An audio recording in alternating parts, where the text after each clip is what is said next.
errores que la iglesia ha tenido en cuanto al bautismo y en cuanto a la cena del Señor. No es la tradición lo que indica que lo que hemos hecho es bueno. Algo que escribí en esos trípticos al hablar del gran error de dar la cena del Señor solo a los bautizados. Esa fue una doctrina que se hizo por la tradición por muchos años. Que solo a los bautizados se le daba la cena del Señor. El que no era bautizado, así haya creído en Cristo, no le daba la cena del Señor. Y no es así, aunque la tradición por muchos años lo hizo así.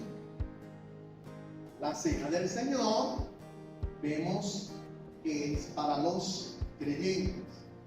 Otra cosa es relacionar el bautismo con la cena del Señor. Si como no estás bautizado, no te puedo dar la cena del Señor. Otro error. Nada tiene que ver la cena del Señor con el bautismo. Lo que vamos a aprender hoy es que el bautismo en la Biblia se le daba a los creyentes, a todos. Y el bautismo como tal era algo inmediato. Me puse a analizar todos los textos y el bautismo era algo inmediato.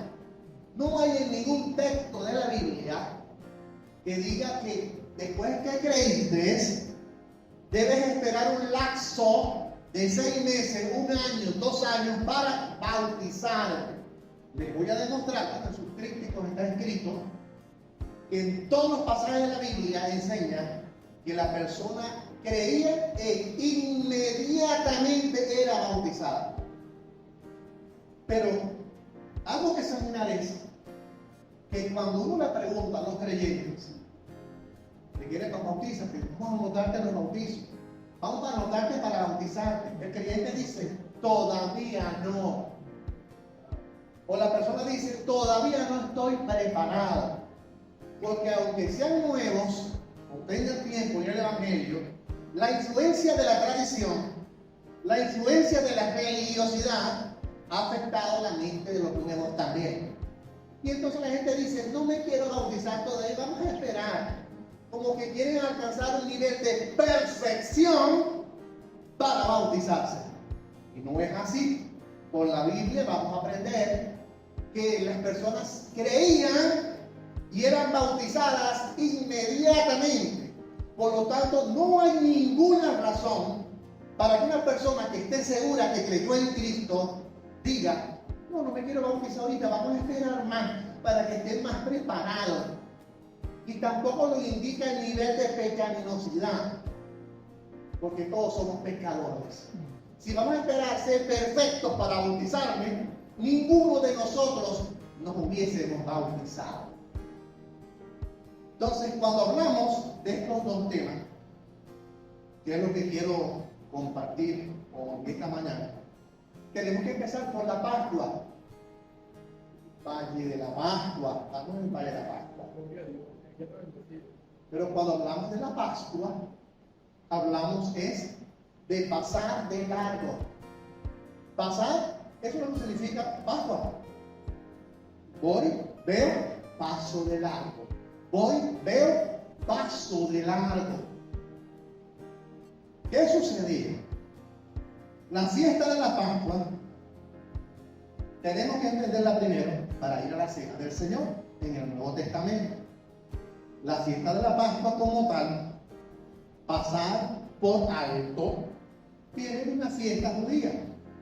El pueblo de Israel sale de Egipto y Dios le dice al pueblo de Israel, celebren la Pascua para recordar su libertad. Cuando los primogénitos murieron, Dios le dijo a sus líderes, a Moisés, que mataran un cordero. Maten un cordero y van a colocar la sangre en los marcos de las puertas para que cuando el ángel de la muerte o la mortandad pasara matando a los primogénitos egipcios, los primogénitos de Israel no murieran. Por eso es que cuando el ángel de la muerte pasaba por la casa de un judío, veía la sangre y pasaba de largo. Por eso la Pascua es pasar de largo. Cuando nosotros recibimos a Cristo, la sangre de Cristo cubre nuestras vidas, tenemos a Cristo. Por lo tanto, ya la muerte espiritual no hace efecto en nosotros porque tenemos vida eterna. Si una persona recibe a Cristo hoy, al recibir a Cristo, tiene la sangre de Cristo en su vida. Por lo tanto, hoy la muerte espiritual no afecta su vida si llega a morir hoy, porque se va con Cristo en su corazón. Si una persona recibe a Cristo hoy y muere en este momento, va para el cielo. Pastor, es que no se bautizó. Pastor, no le dimos discipulado. Pastor, no observamos su testimonio. Pastor, no vimos su cambio. La Biblia dice que cuando una persona recibe a Cristo, tiene vida eterna. Entonces, la Pascua, la Biblia lo dice en el libro de Éxodo, capítulo 12, verso 3. Había un sacrificio de un cordero y dice que la sangre la ponían en los marcos de la puerta. ¿Qué hacían con el cordero? ¿Qué hacían con el cordero? ¿Qué hacían con el cordero según la Biblia? La Biblia dice que Dios le dijo al pueblo de Israel: un cordero por familia lo van a asar, asado, y se lo van a comer por familia. Así que el pueblo de Israel era grande, y si eran 100 familias, eran 100 corderos, uno por cada casa. Y si una familia era pequeña y el cordero era mucho para ellos, la familia que tuviese más cantidad de miembros, algunos se iba a apoyar a esta familia para que comiera y quedara satisfecho. La Biblia nos enseña en Éxodo 12:4, y el animal lo asaron y se lo comían según el número de personas por familia, según el comer de cada hombre. ¿Qué está dando Dios aquí? Dios está dando satisfacción. Dios está diciendo, según el comelón que tú seas, tú vas a comer para que quedes satisfecho. Entonces la Pascua comían. Y después que ellos comían todos por familia, el cordero asado, después que pusieron la sangre en los dinteles, para notar la diferencia de los sabrosos que era tener a Dios en sus vidas, Dios les decía: ahora van a comer por una semana panes sin levadura y hierbas amargas, para que noten la diferencia de lo que es tener a Cristo con ustedes y no tener a Cristo. Y comían por una semana panes sin levadura y hierbas amargas. Pero primero tenían una comida completa. Y ese cordero era acompañado con otras cosas. Ese cordero asado era acompañado. Entonces vemos que en la Biblia tenían una comida. No era un trocito de pan de levadura y una copita de jugo, vino o un líquido, no era un poquito. Lo que hemos hecho por muchos años, la copita y la galletita, eso lo ha injertado la tradición en la iglesia evangélica por más de 100 años. Y la gente está acostumbrado a la galletita y a la copita. Y si no es así, entonces herejía, sacrilegio. Y aunque mucha gente lo haya hecho con la copita y el pancito, no digo que era malo. Se está recordando la muerte y la resurrección de Cristo. Pero porque ahora queremos o queramos aplicar que podemos comer juntos, porque en el Antiguo Testamento comían juntos. Nadie puede decir que es pecado en la iglesia evangélica libre central y que estamos desobedeciendo la Biblia Porque por la Biblia les puedo demostrar a cualquiera que tanto la Pascua como la Cena del Señor era comida completa. Entonces por la Biblia no se puede refutar. Entonces vemos en el Levítico que ustedes tienen, dice que cada familia comía según el comer de cada hombre. Cuando comían, bueno, lo que quedaba al otro día tenían que quemarlo, no lo podían guardar. Por lo tanto, tenían chance en ese día de comerse el cordero asado todo junto, hasta que se llenara. Entonces Dios le daba la satisfacción de comer. La fiesta de la Pascua, luego comían lo que les digo, los panes sin levadura, por 7 días, el pan y hierbas amargas. ¿Cuál era la diferencia de una cosa? Si usted viene hoy y se come un pollo asado con papas fritas, ensalada y un buen jugo y te queda satisfecho, pero mañana te agarra y come una hierba amarga, pan sin levadura, un jugo sin azúcar, ¿va a notar la diferencia? Dios lo que quería era mostrar la diferencia al pueblo de Israel, lo que era tener la sangre de los marcos de las puertas y lo que era no tener la sangre en los marcos de las puertas. Los que tenemos la sangre de Cristo en nuestras vidas, estamos satisfechos por Cristo. Dios nos da satisfacción, pero el que no tiene a Cristo en su vida, no tiene satisfacción. Jesús, en su tiempo, dice que hizo la Pascua. Cuando vamos a Mateo 26, 19, 30 y Lucas 22, 15, 18, Jesús, en los 3 años que estuvo en Jerusalén, Jesús celebraba la Pascua. Jesús, todo por familia, ¿qué hacían? Mataban un cordero y tenían una comida. Y estaba comiendo Jesús con sus discípulos, porque la Biblia lo dice. Estaban comiendo una Pascua, como se hacía en el Antiguo Testamento. Y Jesús estaba allí con ellos. Y mientras comían, estaban dando satisfacción. Estaban tomando vino, no era una copita, se tomaban unas copas de vino, tomaban comida suficiente. Y mientras comían, Jesús se paró y les explicó el significado de la cena del Señor, tomando un poquito de vino para tomar y un poquito de pan para comer. Pero estaban comiendo. Entonces Jesús da la instrucción de la cena del Señor. Y nos vamos a Mateo 26. Vemos en el verso 21. Y dice literalmente, Jesús se sentó a la mesa esa noche. ¿Qué dice aquí el texto? ¿Al qué? Al anochecer. Esto dice la Biblia. Esto estoy en Mateo 26, 20. Mateo 26, 20. Mateo 26, 20. Cuando llegó, ¿qué? Cuando llegó.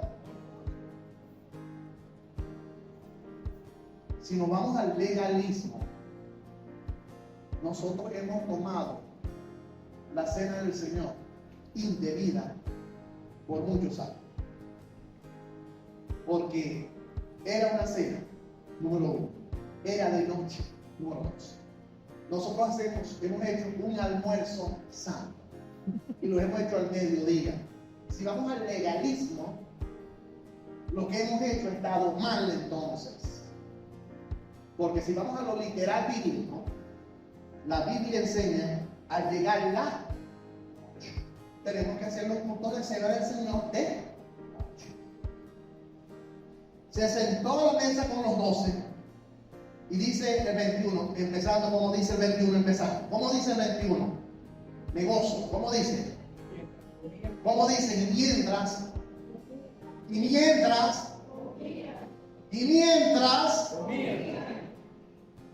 fundamento bíblico, estaban comiendo.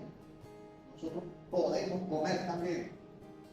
Mientras comían, Jesús tomó un poco de pan, tomó vino, tomó líquido, tomó un sólido y dio el significado de la cena. Entonces, ¿por qué razón una iglesia hoy no puede tener un tiempo de comunión y compañerismo, comiendo todos, si la Biblia lo apoya que podemos comer? Porque comida es compañerismo.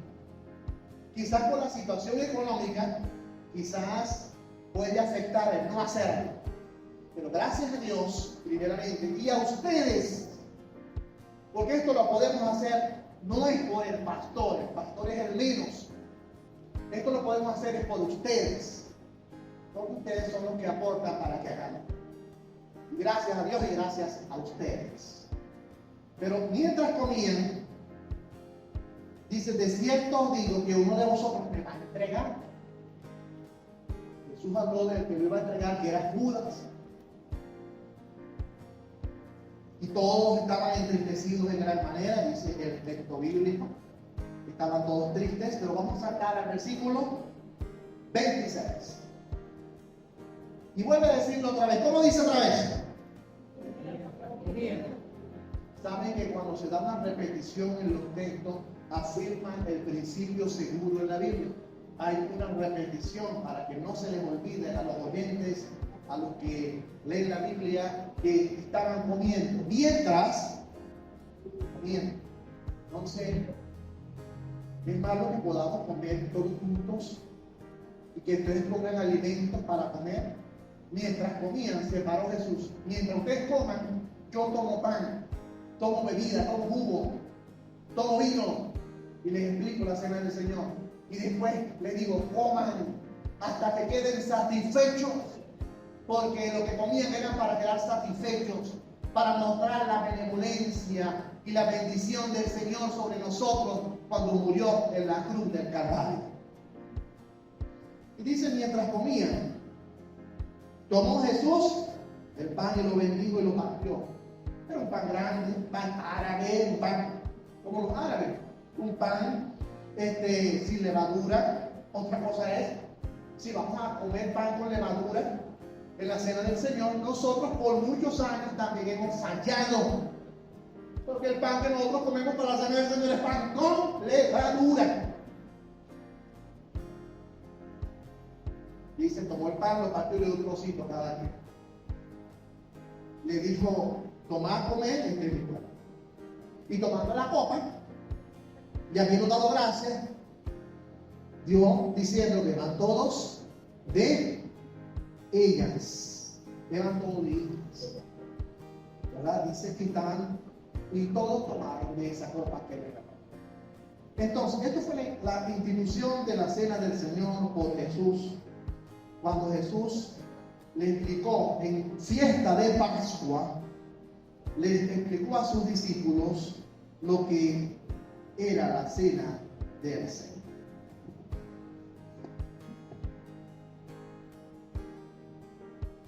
Ahora, vámonos al libro del Corintios. Ya les demostré por el Antiguo Testamento que estaban comiendo un cordero asado, uno por familia. El cordero es grande. No creo que una familia tenga más de 10, 15 miembros. Se reunían en la familia y se comían el cordero. Dios sabe cuántos eran, pero todos comían cordero. En el Antiguo Testamento, con otra cosa que los acompañaba. En el Nuevo Testamento, Jesús estaba dando la fiesta de la Pascua y Jesús estaban comiendo cordero, estaban comiendo alimentos, los mismos alimentos, y tomó pan sin levadura y tomó vino, y Jesús les explicó lo que era la cena del Señor ahora en Cristo. Pero cuando vamos a Corintios, vamos al libro de Corintios, que también sacamos el libro de Corintios para decir que hay que guardar la liturgia y lo sagrado del vino, la copita y la galleta, lo que es lo sagrado. Les voy a explicar qué es lo sagrado a la hora de tomar la cena del Señor según el libro de Primera de Corintios, capítulo 11.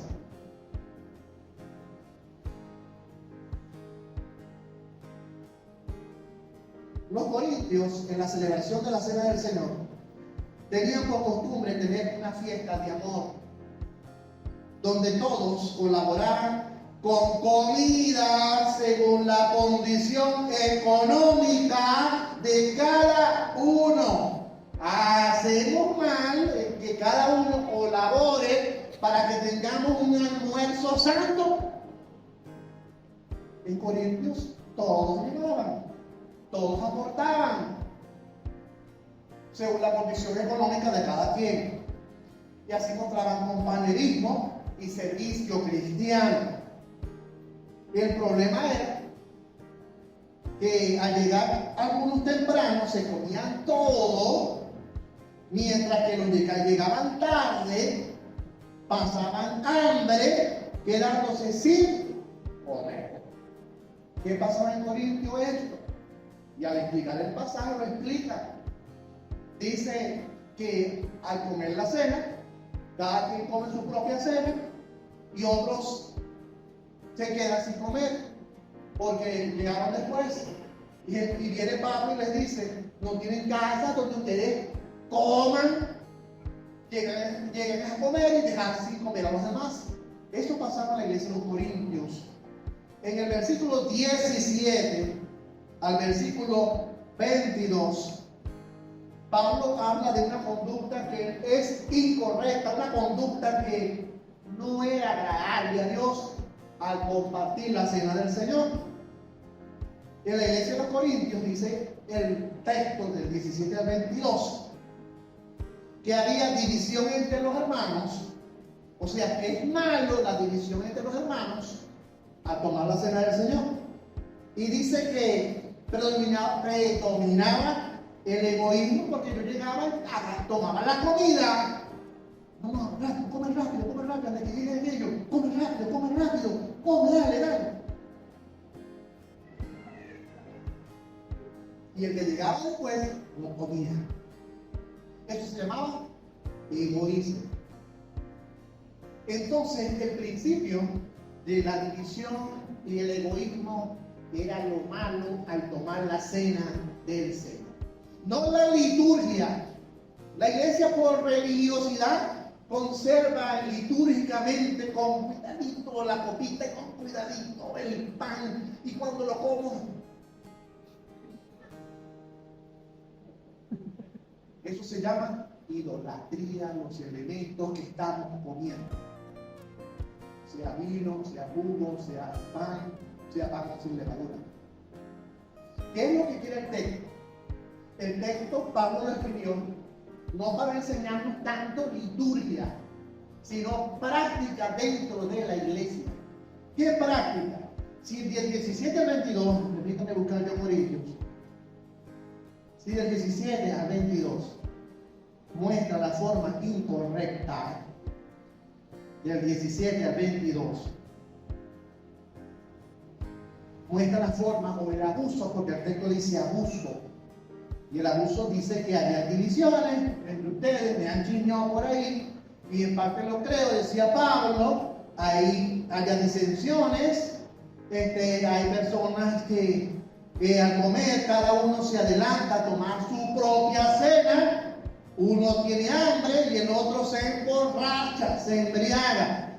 Y Pablo le dice: ustedes no tienen casa donde coman, donde se lleven, donde se marchen, porque no esperan a los demás. Lo que se quería con la cena del Señor es que todos comieran por igual, que esto era unidad.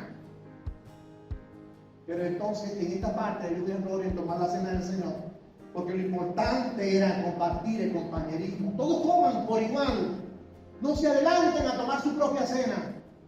Dejen que todos coman al mismo tiempo. Y entonces vemos que esto era un abuso.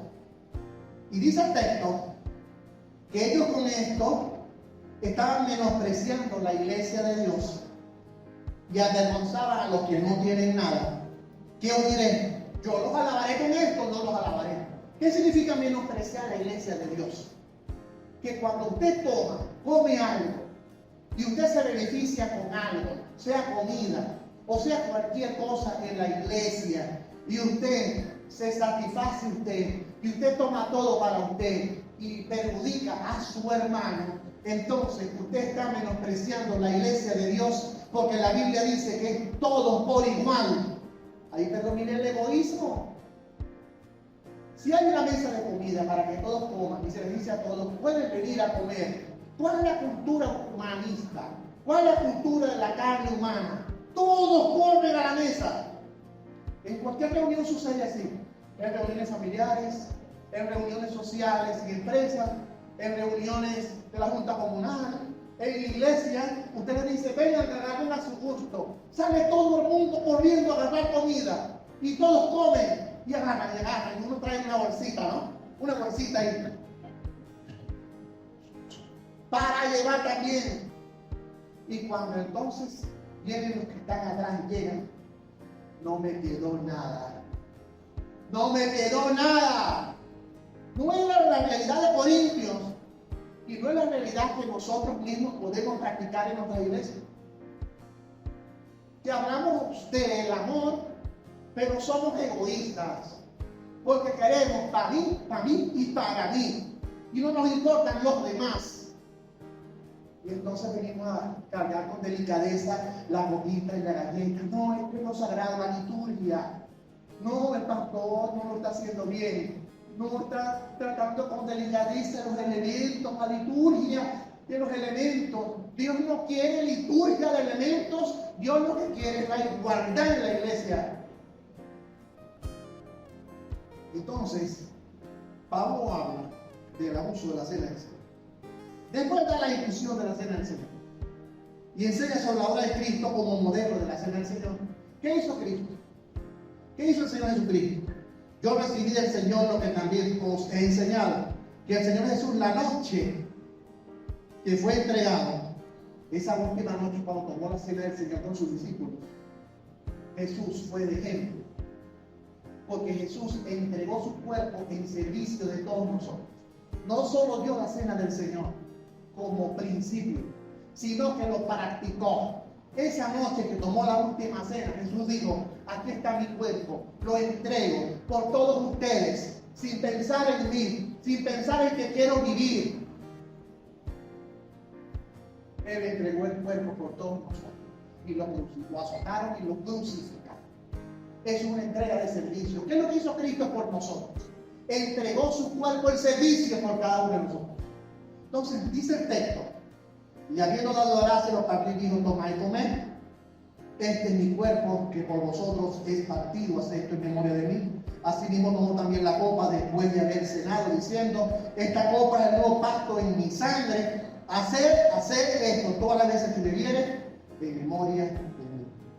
Jesús entregó su vida por el servicio de todos nosotros, su cuerpo, su sangre. De igual manera enseña que el cristiano debe entregar su vida en servicio a Dios. Cada vez que usted sirve, cada vez que usted hace algo para Dios, usted está entregando su vida. Cada vez que usted hace algo en la obra del Señor, usted está entregando su vida por los demás.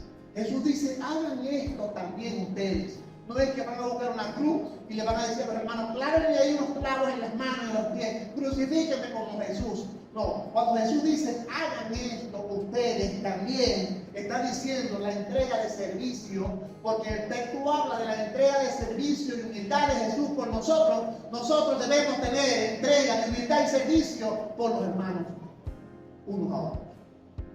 Entonces, cuando nosotros vemos esta parte en el texto bíblico, vemos que compartiendo alimentos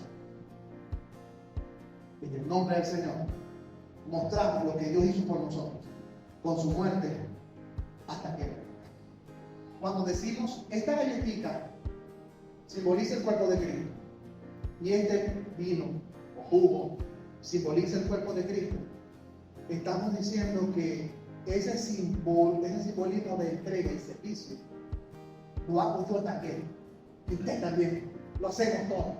Cuando usted llega y usted gana una bolsa de comida y usted lo único que usted tiene y usted se lo entrega a otra familia que no tiene, usted se está sacrificando para servir a esa otra familia y está siguiendo el ejemplo de Cristo de servicio y entrega por nosotros.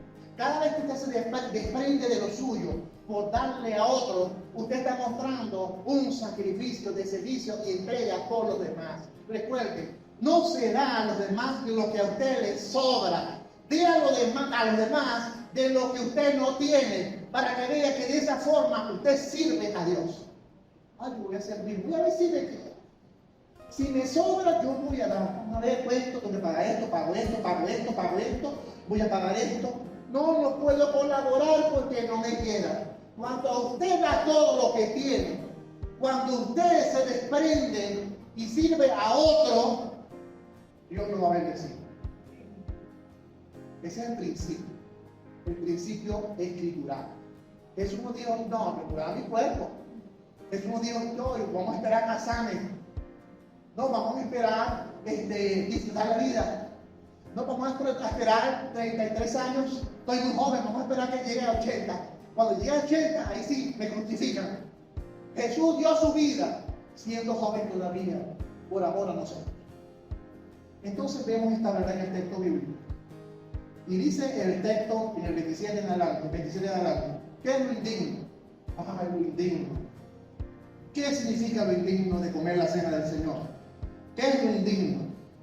Dice que ya que comer indignamente nos hace culpables del cuerpo de Cristo. Así que manda a probarnos a nosotros mismos para ver si estamos haciendo bien o mal, sin discernir el cuerpo del Señor. ¿Qué significa discernir el cuerpo del Señor? El texto mismo dice, cuando tú haces algo sin discernir el cuerpo del Señor, entonces tú estás tomando la cena del Señor indignamente. ¿Quién es el cuerpo del Señor? La iglesia. Cuando usted hace algo y perjudica al hermano, y perjudica al cuerpo de Cristo, y perjudica a su propia iglesia con lo que usted habla, entonces usted va a tomar la cena del Señor indignamente, porque usted con lo que haga y hace está dañando su propia iglesia. ¿Qué pasa? Tomar la cena del Señor es algo que afecta al cuerpo de nuestro Señor Jesucristo. Ahí está escrito, usted lo puede leer. Cuando afectamos el cuerpo de Cristo, lo hacemos indignamente. No habla de condición pecaminosa. No, tienes que evalúate a ver cuántos pecados cometiste esta semana para ver si puedes tomar la cena del Señor. Si es por la vida de pecado de nosotros para tomar la cena del Señor, quiero decirte que ninguno toma la cena del Señor, porque todos nosotros cometemos pecados todos los días. Cuando el texto dice tomar la cena del Señor indignamente, es hacer algo que perjudica a tu hermano en Cristo, porque el contexto del pasaje lo dice. Más adelante dice en los versos 30, dice las consecuencias, muestra medidas disciplinarias. Hay algunos que están perjudicando a la iglesia, hay algunos que están perjudicando a su hermano, perjudican el cuerpo de Cristo, y entonces al tomar la cena del Señor, compartir, es algo hipócrita, porque si hacemos la liturgia bonita, pero en la práctica perjudicamos al cuerpo, somos hipócritas. Entonces dice que había unas consecuencias que venían y dicen, algunos han sufrido enfermedades, algunos están débiles, otros se han muerto. En la iglesia de Corinto esto pasó. Algunos se enfermaron, unos murieron, unos estaban débiles. Sí, se reciben consecuencias de tomar la cena del Señor indignamente cuando la tomamos perjudicando a mi hermana en Cristo. No digo que hoy le va a pasar lo que dijo, que si usted viene y le hace daño a su hermano, le hace daño a la obra, a la iglesia, entonces con sus acciones, con su habladuría, usted va a caer muerto. Como doy como principio hoy. Estoy diciendo que vienen consecuencias que la decide es el Señor, no el hombre, no el pastor, no la iglesia. Las medidas disciplinarias la decide es el Creador. Hacia cada quien Él sabe todo. En el versículo 33 y 34 dice, así hermanos míos, cuando reunís a comer, ¿qué dice? Esperaos. ¿Saben que el versículo 33 es el versículo más prominente y el versículo central de este párrafo? Si la enseñanza central de este párrafo, lo que está hablando es que a la hora de compartir todos juntos, tratemos de que todos participen por igual de los alimentos. Y que no se quede nadie por fuera. Y que por nuestro egoísmo dejemos a alguien por fuera. El texto dice, esperaos unos a otros. Este es el mensaje central. no es la liturgia. Algunos toman todo este pasaje para la liturgia y hacer sagrados los elementos de la cena del Señor. Dios nunca ha querido que hagamos sagrados los elementos de la cena del Señor. Lo sagrado es que nos esperemos unos a otros. Lo sagrado es que compartamos unos a otros. Lo sagrado es que tengamos compañerismo unos a otros. Lo sagrado es que no perjudique usted a su hermano de su iglesia con lo que hace y con lo que habla. Entonces dice el texto, esperaos unos a otros. Versículo 33. Si alguno tuviera hambre, come a su casa, no venga con la disposición de estoy en la iglesia, voy a llenarme. Voy a decirle como 2, 3, 4 platos y entonces no importa. Si el que quedó atrás no comió, no me importa, yo quiero llenarme. Y espero la actitud egoísta. Espérense unos a otros. Pasen primero los adultos, pasen después los en silla de ruedas primero, luego los jóvenes o los niños primero. Vamos a hacerlo ordenadamente y vamos a contar y que haya platos de comida para todos y que todos coman por igual y que nadie se quede por fuera, porque lo que queremos es el compañerismo y la igualdad de los cristianos. Y entonces dice en el verso, las demás cosas las pondré en orden cuando va. Esto es la cena del Señor. De todas maneras, toda esta información está en el tríptico, lo quise escribir de esta forma, porque en el Antiguo Testamento comían, y en el Nuevo Testamento Cristo comía con sus discípulos, tenían su cordero asado, estaban comiendo, y Jesús en ese lapso tomó pan y tomó vino para enseñar que Él iba a entregar su vida. En Corintios se sigue enseñando que Cristo entregó su vida en servicio de todos nosotros. Asimismo háganlo ustedes. No van a entregar ustedes dejándose matar por el otro, aunque se han dado casos de personas que han dado su vida por otro, que lo han dado como actitud de servicio cuando no se puede, cuando es algo muy difícil. Hay personas que han entregado su vida por otro. Lo que se quiere es que usted con lo que haga, con lo que usted ama, se desprenda y le dé al otro y no piense tanto en usted mismo. Si nos vamos al cristianismo, el cristianismo de hoy en día es egocentrista. Todo el mundo quiere tener, todo el mundo quiere tener dinero, todo el mundo quiere ser rico, todo el mundo quiere ser próspero y nadie piensa en los demás. Todo el mundo hace para tener él y no le importa a los demás. Y luego hacemos la cena del Señor, la liturgia del pancito y el vino y cerramos los ojos y levantamos las manos, idolatrando esos dos elementos. Lo importante no es la galleta que usted come del vino, lo importante es la práctica, que usted recuerde que Cristo murió en la cruz, que Cristo resucitó al tercer día, que Cristo ascendió al Padre y que así como Cristo entregó su vida, Él nos enseña a entregarnos nosotros por amor a los demás en servicio. Práctica, yo lo que quiero es práctica de cada uno de nosotros, porque había egoísmo en la cena de la iglesia de Corintio y había división en la iglesia de Corintio y tomaban la cena del Señor y era indigna. Entonces, esto es el resumen de la cena del Señor que quise compartir con ustedes.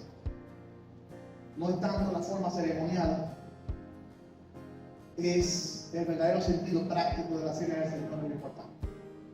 Lo que representa el pan y el vino, el servicio y entrega de Cristo por nosotros. Quise exponer el bautismo también, porque me ha preocupado el bautismo. Son dos ordenanzas. Me ha preocupado mucho el bautismo. Me ha preocupado el bautismo porque hay personas que uno le pregunta, ¿te quieres bautizar? Todavía tenemos que esperar un tiempo más. Vamos a esperar, todavía no estoy preparado. En la Biblia no dice en ninguna parte que tú debes tener una preparación total para bautizar. La Biblia dice que si crees en Cristo como tu Salvador personal, tú te puedes bautizar. Se los demuestro rápidamente. Ahí en la introducción puse, algunos dicen no estoy listo para ser bautizado. Oye, el Cristo de ustedes. No estoy listo, pastor. Yo no me voy a bautizar todavía porque no estoy listo. Te voy a demostrar que lo único que se requiere para que tú te bautices es que tú hayas creído en Cristo como tu Salvador. Si yo te pregunto, ¿tú creíste en Cristo? Y tú me dices sí, inmediatamente podemos abrir aquí el bautisterio, echarle agua y bautizar. Entonces, lo de esperar un lapso de tiempo, esperar que esté preparado, lo ha enseñado la religión.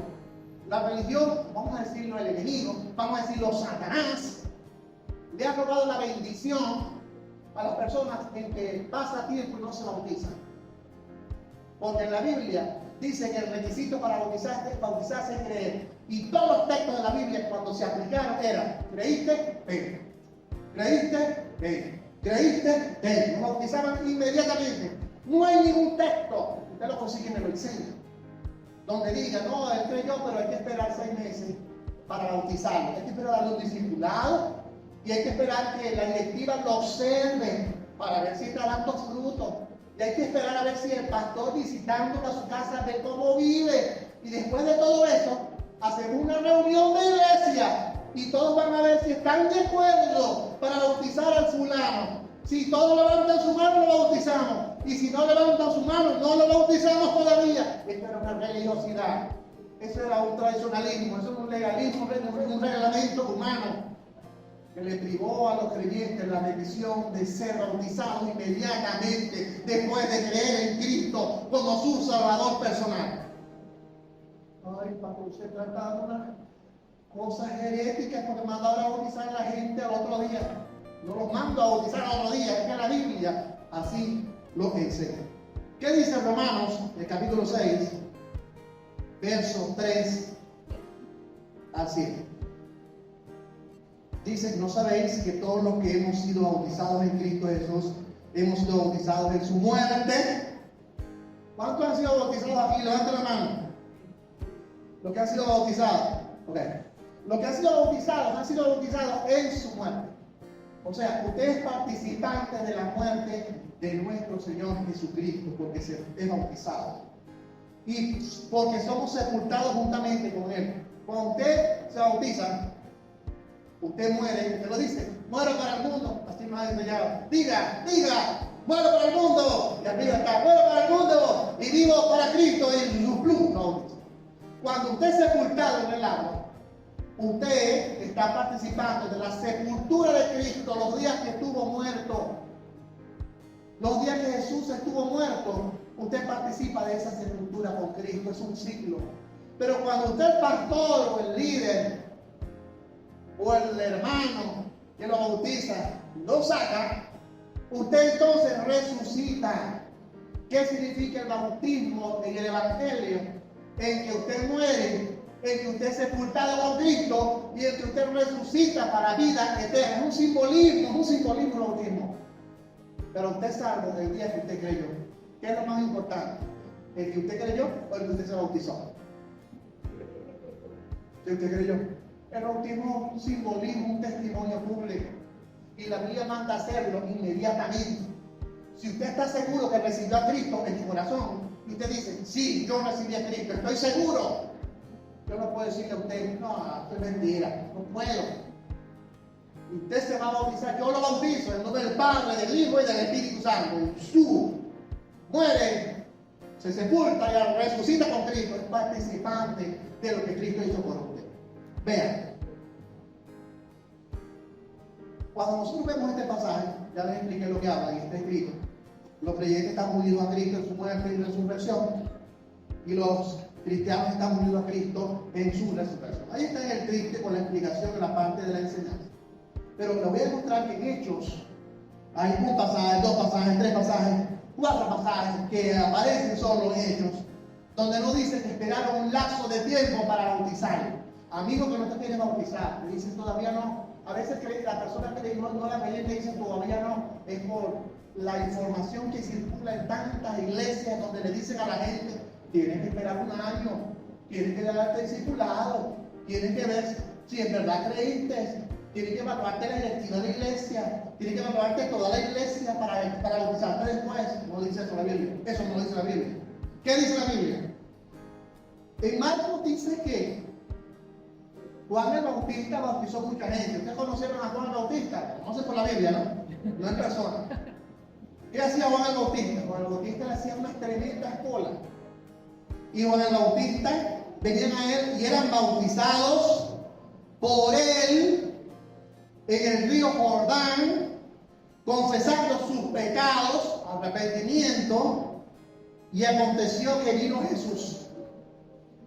Y Jesús fue bautizado por Juan. Juan no quería bautizar a Jesús porque Juan decía: pero ¿de qué te vas a arrepentir tú? Si eres el Hijo de Dios, de que no quería bautizarlo. Y claro, Jesús no tenía pecado. Jesús no tenía que arrepentirse de pecado. Es cierto, pero Jesús quiso ser de ejemplo para nosotros, para que nos bauticemos. Cuando tú te niegas a bautizarte, te estás negando un mandato del Señor Jesucristo que nos mandó a bautizarnos. Jesús mismo se bautizó, y si Jesús mismo se bautizó es para enseñarte a ti que tú también debes bautizarte en el Evangelio si has creído en Cristo como tu Salvador. Si tú crees, debes bautizarte. Ya basta de esas cosas que tenemos en la mente, donde decimos todavía no, vamos a esperar más, quiero buscar perfección, que quiero esperar tocar es una exageración, es tocar la barba de Dios, y cuando toque la barba de Dios, ahí sí me bautizo. El único requisito es creer que te puedo bautizar mañana mismo o hoy mismo. ¿Hasta cuándo quieras para bautizar? Entonces dice que en Marcos Jesús lo bautizaba. En Hechos 8, Felipe iba de camino y dice que se encontró con un etíope y dice que comenzó a explicarle la escritura, comenzó a evangelizarle. Y este eunuco creyó en ese momento. Predicó, lo evangelizó, y este hombre creyó. Porque Felipe le preguntó, ¿crees de todo corazón? ¿Y qué dijo el eunuco? Sí, creo. ¿Qué impide que seas bautizado? Solo hace falta agua. Y mandó a parar el carruaje. Y bajó Felipe, y bajó el eunuco, y en el agua donde había, fue bautizado. ¿Y cuánto tiempo duró de haber creído? Un lapso de minutos. Un lapso quizás de media hora. Este hombre eunuco creyó y fue bautizado inmediatamente. Este texto me dice que tú te puedes bautizar inmediatamente desde el día que tú creíste, porque este hombre eunuco se bautizó inmediatamente. Felipe no le dijo, ya creíste, ¿verdad? Espera que lo lleve a la iglesia, para que primero me reúna con la directiva y después reunamos la iglesia. Si toda la iglesia votan por ti y están de acuerdo que te bautices, que el eunuco te bautizamos. No, Felipe tomó la determinación dada por Dios y por el Espíritu Santo de Dios, solamente en la condición de que este hombre creyó, de parar el carro y bautizarlo. Que si usted quiere bautizar, pasa hasta aquí ahí de bautizo en este momento. Eso dice la Biblia. Sigamos con los ejemplos bíblicos. En Hechos 10 dice la Escritura que Cornelio recibió el Espíritu Santo. Creyó, recibió el Espíritu Santo. Dice la Biblia, mientras aún hablaba Pedro esta palabra, el Espíritu cayó sobre todos los que estaban en el discurso, los que oían. Dice todos. O sea, todos creyeron, maravilloso, gozo. Y dice, los fieles de la circuncisión que habían venido con Pedro se quedaron atónitos. Mira, Pedro empezó a hablar y todos les cayó el Espíritu Santo en ese momento. No sé si les preguntó, ¿cuántos creen? Dice el texto que les predicó. Dios vio la condición del corazón de todos que estaban quebrantados y habían creído y recibieron al Espíritu Santo. Eso de que, tienes que pasar a la iglesia, pasa aquí, recibe a Cristo. Lo hacemos, no es malo. Pero cuando todos ven que tú pasaste, ahora sí es evangélico. Quiero decirte que hay mucha gente que es cristiana evangélica, que ha entregado su corazón a Cristo en la plaza, en la calle, en su casa, a solas con Dios, y hoy son salvos y nunca han pasado a este lugar. Yo no soy nadie para decir, los salvos son los que una vez pasaron aquí. Los que no han pasado aquí no son salvos. Hay mucha gente que es salva y creen en su corazón en Cristo, porque creyeron a solas manejando en un viaje. Dios los redarguyó y creyeron en Cristo, y te aseguro que de parte de Dios son salvos, porque Dios conoce el corazón de ese hombre o de esa mujer. Y dice que el Espíritu Santo cayó sobre todos, cruz. Y el Espíritu cae sobre todos. Y dice que Pedro entonces dice, ¿puede acaso pedir el agua para que sean bautizados los que han recibido el Espíritu Santo? ¿Alguno de ustedes puede impedir que bauticemos a una persona que creyó? Único requisito, creer. Nadie puede impedir que nadie se bautice. ¿Cuánta gente en las iglesias se les negó bautizarse, habiendo creído en Cristo como su Salvador personal? Y en la iglesia votaron y decidieron, no se va a bautizar porque tiene un tatuaje. No se va a bautizar porque le gusta usar chores y no usa pantalón. No se va a bautizar porque ella lo que hace es ponerse puro pantalón y no falda. ¿Cuántas iglesias le han prohibido el bautismo a una persona por religiosidad de iglesia? Cuando la Biblia dice que el único requisito para bautizarte a ti es si creíste en Cristo como tu Salvador, yo te puedo bautizar cuando tú quieras. Ahorita tengo un grupo para bautizar. Que andan atrás, el pastor quiere bautizar, el pastor cuando solo bautizo, el pastor cuando solo bautizo, el pastor. Son como 5. Pero yo digo, oye, pero bautizar 5, llenas taquillas, y pregunto, ¿quién se quiere bautizar? Le mando a preguntar a los líderes. Hay gente que está en la iglesia y ya tiene más de un año. Hay gente que tiene en la iglesia mucho tiempo ya y no se han querido bautizar porque tienen en la mente una enseñanza que no es el único requisito para tú bautizarte bíblicamente. Es el primer día que creíste. Si estás seguro de que creíste, tú te puedes bautizar. Pero hay gente que dice, todavía no, vamos a esperar. No. Te estás privando de disfrutar de la bendición de obedecer un mandato del Señor, de ser bautizado.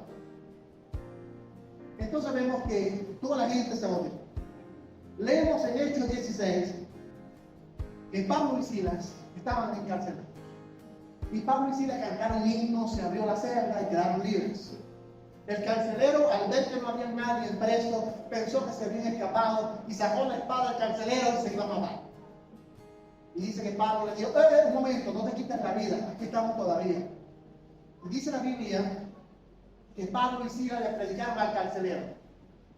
Y dice que el carcelero creyó él. Y de ahí sale el verso que dice, cree en Cristo y serás salvo tú y tu casa. Y le hablaron la palabra del Señor a él y a todos los que estaban en su casa. Y él, tomándolos aquella misma hora de la noche, le lavó las heridas. Y enseguida, ¿qué dice el texto? Y enseguida, ¿qué dice el texto? Y enseguida se bautizó él, el carcelero, con todos los suyos. Inmediatamente. Pablo y Silas le predicaron. Él creyó con toda su casa. Inmediatamente fueron bautizados.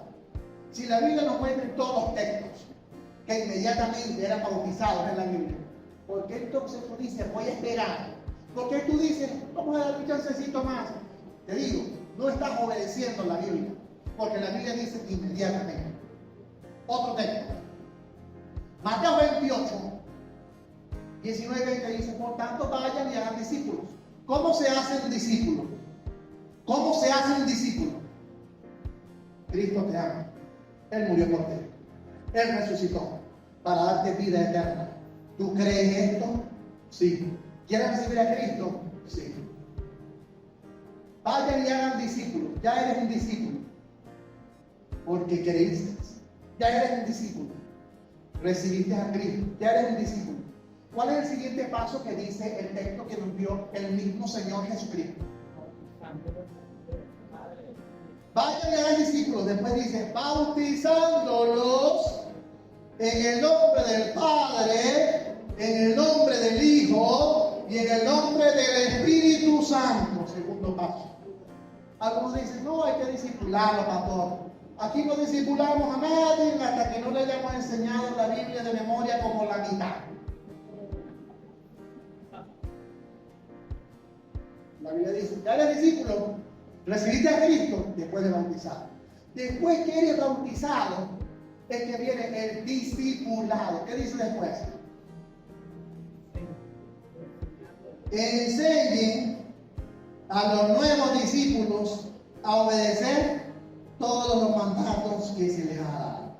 Primero conversión, Segundo, bautismo.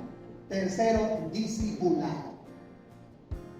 Entonces, a veces la iglesia, la gente espera y espera, es porque las doctrinas de otras iglesias han contaminado la mente aún de los inconversos, y los inconversos buscan perfección. Cuando creen en Cristo, buscan perfección para bautizarse. Entonces, quise hablar estos dos temas. Hablar del bautismo, que es una forma de dar testimonio que yo soy evangélico. Yo creí, me estoy bautizando, y ahora soy evangélico. Estoy dando testimonio de que creí. Ahora voy a aprender de la palabra del Señor. Eso es lo que es el bautismo. Entonces la gente ha hecho de una religiosidad de los elementos de la cena del Señor una idolatría. No digo que no, vamos a tener que ir reverencia a tomar la cena del Señor. No. Vamos a hacerlo reverentemente.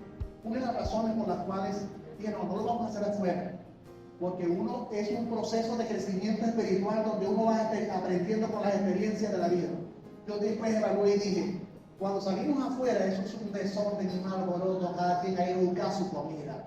Y lo examiné y dijo, no está bien, es un desorden. Debe haber respeto y reverencia a la hora de compartir la comida. Entonces les dije a los líderes y les dije entonces a los ayudantes, vamos a hacer la cena del Señor todos juntos y vamos a ponerla en la mesa. Esto implica trabajo, ayer trabajamos, pero gloria a Dios, es para que todos ustedes sean bellos y hermosos en el día de hoy y puedan disfrutar su comida de compañerismo, todos juntos, sentados, y no tengan que salir a aguantar sol allá afuera. Recuerden, tu pastor no es perfecto. No aprende en el camino. Y uno evalúa las cosas que hace. Y al evaluarlo uno dice, no, hay que mejorar. Y esto que estamos hoy es para mejorar. Entonces vemos esta gran verdad sobre el bautismo y la cena del Señor que quise compartir. Tanto así que lo puse en la página. Grabé un audio, no sé si les llegó. Esto que estoy predicando lo estoy repitiendo, porque está grabado en el audio que se grabó y se publicó en la página y está en las redes sociales. De paso se los estoy predicando y de paso se los estoy regalando para que vean que lo que pueda yo hacer lo hago con fundamentos bíblicos. Y si alguien dice, no, yo me voy a la iglesia porque yo quiero la galletita y yo quiero el vino y no quiero comida, yo no puedo hacer nada. Simplemente estoy en lo bíblico. Y si a alguien no le gusta y dice, no, yo me voy porque yo quiero con ustedes galletita y vino y no de esa comida que da, ¿cómo yo voy a dejar de hacer lo que está en la Escritura? Y entonces la persona dice, oye, pastor, que me voy a ir porque usted está haciendo un hereje con la comida. No estoy siendo un hereje con la comida, porque la Biblia me respalda, porque todos comían juntos. Y Pablo le dice a la iglesia, espérense unos a otros. Y en cuanto al bautismo, hermano que estás aquí, yo te puedo bautizar aquí. Si ya creíste, mañana, el domingo que viene. El domingo que viene tenemos bautismo. Yo te puedo bautizar el domingo. Porque el único requisito es que tú hayas creído. Y si tú creíste, nada te impide, no busques perfección. Porque yo mismo no tengo perfección. Yo mismo tengo errores. Nosotros mismos tenemos errores y fallas.